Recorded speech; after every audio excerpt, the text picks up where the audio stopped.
Salut tout le monde, j'espère que vous allez bien, que vous portez bien et que vous êtes prêts à découvrir un nouveau genre de serpent assez unique et assez particulier. Avant de commencer, si jamais vous aimez le contenu de la chaîne, n'hésitez pas à vous abonner et à activer la cloche des notifications pour être tenu au courant de toutes les nouvelles sorties sur la chaîne et de toutes les nouveautés qu'il va y avoir sur Instagram, Facebook et YouTube. Et aujourd'hui, on va partir à la découverte d'un serpent assez particulier, vous allez voir, c'est le genre Langaa. Pour découvrir ce genre de serpent, il va falloir qu'on aille à Madagascar. Madagascar, c'est une île qui fait 1580 km de long et 580 km de large. La première particularité de Madagascar, c'est qu'on va rencontrer 5 climats différents sur l'île. Au nord et nord-ouest de l'île, on va rencontrer un climat tropical avec des températures allant de 15 à 37 degrés. Côté est du nord au sud, on est sur un climat tropical encore plus humide que le précédent, avec une plage de température allant de 15 à 40 degrés, et une zone qu'on appelle à mousson, avec de très fortes pluies, voire même des cyclones tropicaux dévastateurs. À l'ouest, on est sur une zone de l'île qui est moins soumise aux pluies. On a un gradient thermique qui va de 6 à 37 degrés. Au centre de l'île, on est sur un climat subtropical humide, avec une altitude variant de 1200 à 1500 mètres, et un gradient thermique qui tourne à l'année aux alentours de 20 degrés. On a une saison des pluies et une saison sèche. Et enfin, au sud de l'île, on a un climat qui est complètement opposé à ceux qu'on a vu précédemment. On va savoir qu'on est sur un climat quasi désertique. On va sur un gradient thermique qui va de moins 6 à plus 40 degrés. Alors Madagascar, de par sa géographie, de par sa météo, qui va varier en fonction des zones où on est, a une faune et une flore qui est unique au monde. Et elle détient même des records. Un record qui me vient là tout de suite à l'esprit, c'est un petit caméléon Brookesia, si je vous dis pas de bêtises, qui mesure 13,5 mm de la tête à la queue. C'est le plus petit caméléon du monde. Et vous allez voir que notre Langaa, qui est un genre de serpent endémique de cette île, est vraiment très particulier. Vous avez déjà tous entendu parler de mimétisme avec les caméléons, les pieuvres, certains geckos, les phasmes, tout ça. Eh ben, notre Langaa, vous allez voir, c'est pareil, c'est un champion du mimétisme. Alors oui, il a une trogne très bizarre. Vous allez voir, il a un rostre qui est assez particulier, mais qui joue un rôle très important. Ce serpent fait partie de la famille des Pseudoxyrophidae. Alors, erreur de ma part, c'est la famille des Lamprophidae et la sous-famille Xyrophinae. Alors, désolé, je l'ai sous les yeux parce que c'est assez compliqué à prononcer, mais c'est une famille qui va regrouper les espèces telles que Leioheterodon et Thamnophis. C'est un serpent qui est opistoglyphe, donc qui a des crocs à venin fixes et creux situés au fond de la gueule. Je vous invite à aller voir la vidéo que j'ai fait 5 minutes pour comprendre la denture des serpents, où je vous décris exactement ce que c'est qu'un serpent opistoglyphe. C'est des serpents qui vont mesurer en général entre 90 et 120 cm, qui sont tous arboricoles et qui ont tous un pif assez particulier. Ne vous inquiétez pas, on va y venir à ce pif. Alors, à quoi leur sert ce rostre? Oui, parce qu'on parle d'un rostre et pas d'un nez. Eh bien, j'ai trouvé 3 utilités à ce rostre. La première utilité, c'est de pouvoir différencier mâle et femelle, un dimorphisme sexuel, comme on appelle ça.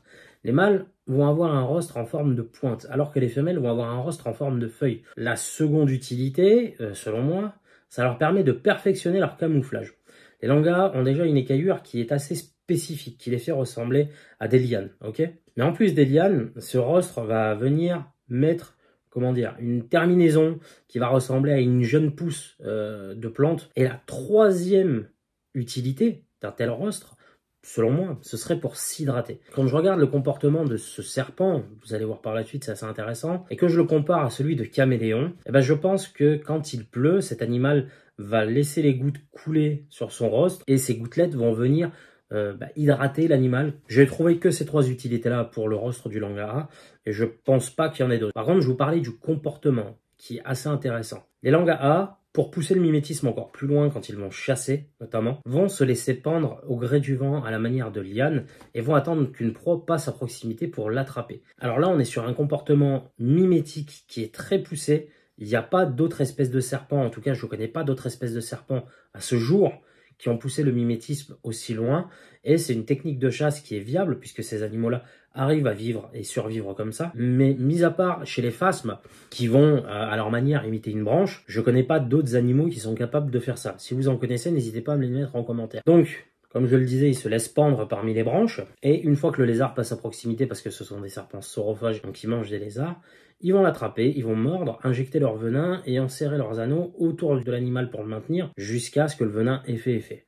Après, ils vont l'ingurgiter d'une traite, ils vont aller se reposer sur leurs branches, se mettre au repos et vivre leur vie peinard. Grâce aux terrariophiles sur lesquels on tape depuis quelques temps, merci les animalistes de nous faire une telle publicité, on sait que cette espèce est ovipare, donc qu'elle pond des œufs, que les pondes sont annuelles, d'accord, il y a une ponde par an, et que le rostre qu'on voit ne se développe qu'une fois l'animal sorti de l'œuf. Quand il perce l'œuf et quand il sort, le rostre est plié sur lui-même, il est replié sur lui-même. Donc voilà pour la présentation générale du genre Langara, un animal assez particulier qui a poussé le mimétisme très loin.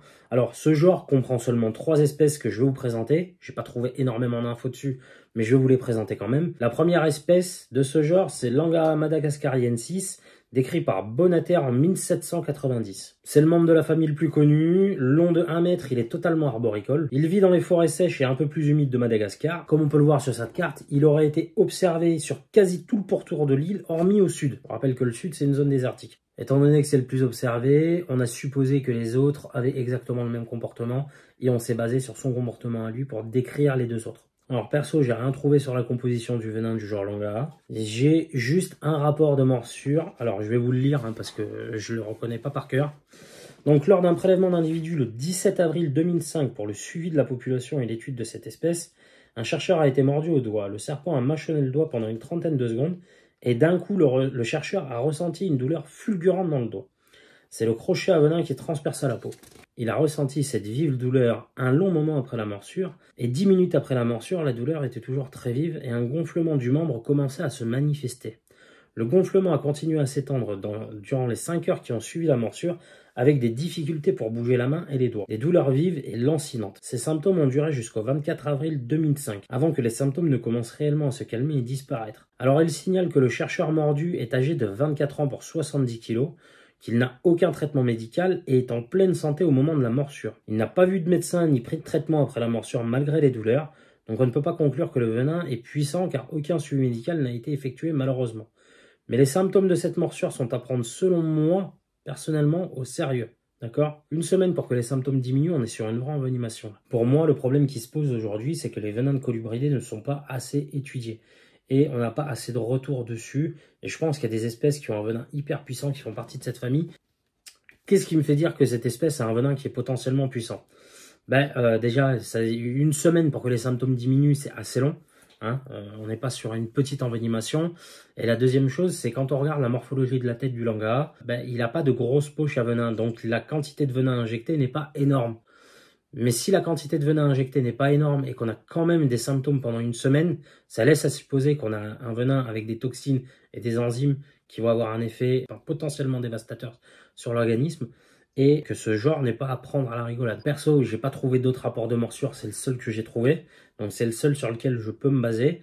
Mais si quelqu'un a des renseignements sur le venin du Langara, moi je suis preneur, n'hésitez pas à laisser en commentaire ce que vous savez. La deuxième espèce sur Langara alouodi, décrit par Mocard en 1901, nommé en l'honneur de Charles Allouot, 1861-1949, entomologiste, botaniste et naturaliste français. Alors lui, on va le retrouver uniquement dans les forêts sèches du sud-ouest de l'île. On ne sait quasiment rien sur lui tellement il n'est pas observé, il a des couleurs similaires au Madagascariensis. Les seules choses qui les différencient, ce sont les zones de répartition et des dessins sur les écailles plus prononcés et marqués chez Allouodi. Aucune info sur la composition de son venin, et pas de cas de morsure connu sur l'homme. Et le dernier, lui, j'ai absolument aucune info. Il a été décrit en 1988 par Domergue, le Langara pseudo-alluodi. Comme son nom laisserait penser, il ressemble à l'alluodi, mais est suffisamment différent pour avoir sa propre espèce. La seule chose que j'ai pu trouver sur lui sont ces quelques photos d'identification, où l'on peut voir que les patterns sont différents en forme de borne, et le rostre foliacé est très proéminent chez les femelles. Voilà les amis, j'espère que cette vidéo vous aura plu. Je vous en prépare d'autres, vous inquiétez pas. Si jamais vous avez des questions, n'hésitez pas à les laisser en commentaire, j'y répondrai. Si vous avez des suggestions, pareil, lâchez-vous, n'hésitez pas. Et puis voilà, on se retrouve très vite pour de nouvelles vidéos. Ciao!